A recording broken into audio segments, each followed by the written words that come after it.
Indonesia serukan perang melawan Malaysia.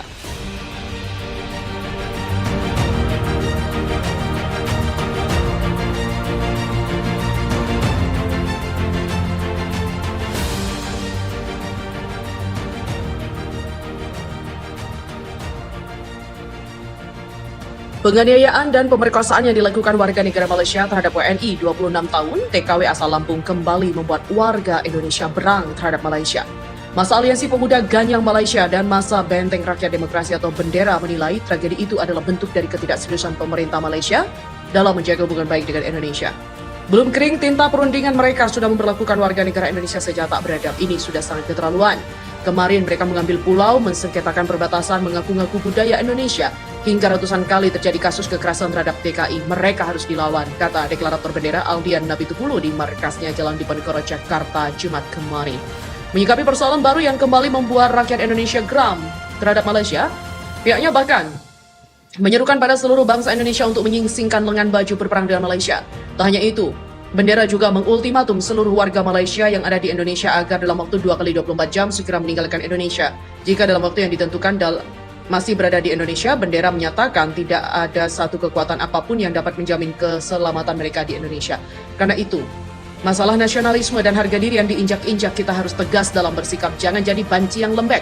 Jika pemerintah dan TNI tak mau berperang, buka saja baju kebesaran kalian, buka pangkat dan jabatan kalian, letakkan ke bawah senjata kalian, berikan kepada kami, biar kami yang akan mengganyang Malaysia.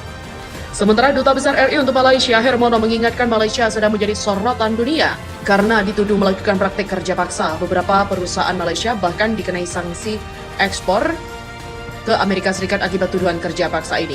Kasus kerja paksa diantaranya dalam bentuk tidak membayar gaji, penahanan dokumen hingga larangan berkomunikasi. Kasus-kasus larangan seperti itu disebut Hermono dalam keterangan tertulis banyak dialami oleh pekerja migran Indonesia PMI DKI. Kasus kerja paksa tidak hanya terjadi di sektor rumah tangga, tapi juga di sektor lain seperti perkebunan dan juga manufaktur.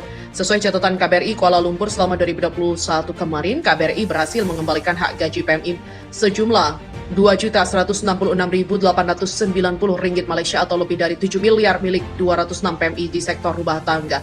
Sementara pada 2022 ini KBRI Kuala Lumpur berhasil menyelamatkan sebesar 1,1 miliar dari total 16 gaji PMI yang belum dibayar majikannya. Data tersebut juga belum termasuk penyelesaian kasus gaji oleh Konsulat Jenderal dan Konsulat Indonesia atau KJRI di Malaysia.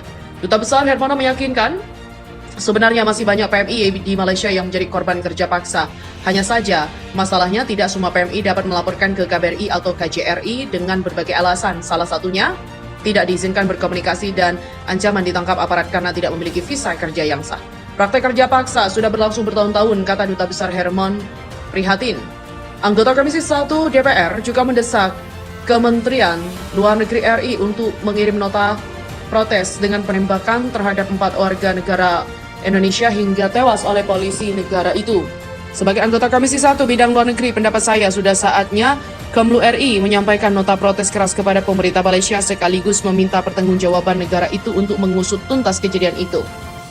Demi merespon kasus penembakan terhadap 4 WNI hingga tewas oleh polisi Malaysia pada hari Jumat kemarin sekitar pukul 12 waktu Indonesia Barat, dia mengutarakan bahwa kasus yang sering berulang kali dan mencemaskan WNI yang bekerja di Malaysia itu tampaknya tidak mendapatkan perlindungan serius dari pemerintah Malaysia. Menurutnya, jika perlu, Komisi 1 DPR dengan komisi lainnya seperti Komisi 3 pun bekerja sama.